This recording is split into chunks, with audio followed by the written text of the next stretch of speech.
साथियों नमस्कार। आप सब जानते हैं कि राहुल गांधी जी आजकल यूएस के दौरे पर हैं। यूएस के दौरे पर एक इंटरव्यू में उन्होंने कहा कि सरदारों को भारत में कड़ा पहनने की कोई इजाज़त नहीं है, गुरुद्वारे जाने की इजाज़त नहीं है। ऐसे हालात वहाँ पर लोगों के बने हुए हैं। कई बार तो ये भी कहा कि लोकतंत्र खत्म हो रहा है और विदेशी ताकतों को कहा कि हस्तक्षेप करने के लिए। उन्होंने एक और चीज़ की, उनकी फ़ोटो इल्हान उमर जो कि भारत के पूरे खिलाफ है और पाक ऑक्यूपाइड कश्मीर में भी चली गई। मतलब उन कहने का है कि वो कश्मीर को एक डिस्प्यूटेड टेरिटरी मानती है। इसके अलावा राहुल जी ने बयान दिया है कि इंडिया एक देश नहीं है, it is union of states. ऐसी ही बातें सोवियत संघ के विघटन से पहले बोली जा रही थी।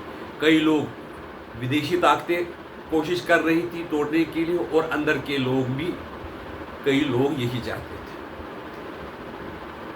जब बोरिस येल्सिन रशिया के हेड बने, पार्लियामेंट के हेड बने, तो वहाँ की सोवियत यूनियन की आर्मी ने पार्लियामेंट पर हमला करने की कोशिश की। जैसे कि चीन में सरकार ने ताइनामेन स्क्वायर पर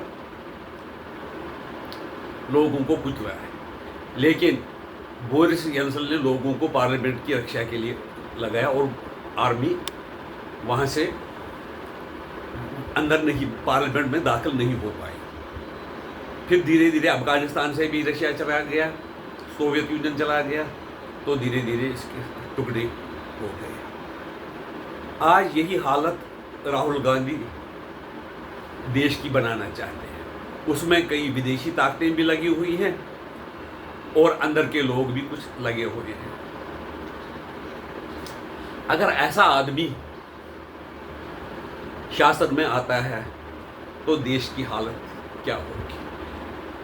उससे ज़्यादा ये हालत ख़राब होगी अगर उसको साथ अखिलेश यादव जैसे लोगों का लेना हो, जो कहते हैं कि डकैत को क्यों गोली से मारा। ऐसे लोगों को, जैसे लालू प्रसाद यादव जैसे आदमियों से का साथ लेना होगा, जो कन्विक्टेड है और बिहार में बड़ी पार्टी के डिफ़ॉल्ट नेता है। शरद पवार है, जिनको पैसे के बगैर कुछ भी नहीं दिखता है। वो प्याज एक्सपोर्ट की परमिशन देते हैं। जब प्याज सस्ता होता है तो एक्सपोर्ट ज़्यादा होने के कारण देश में प्याज की किल्लत होती है और प्याज की कीमतें बढ़ती हैं और फिर इंपोर्ट करवाते हैं महंगे दामों से। और ख़जाने का किस तरह से दुरुपयोग किया जाता है ये सब जानते हैं। और हमारे कुछ दक्षिण के भी नेता हैं जो हिंदुइज्म को बीमारी समझते हैं, उसको इरेडिकेट करने की बात करते हैं।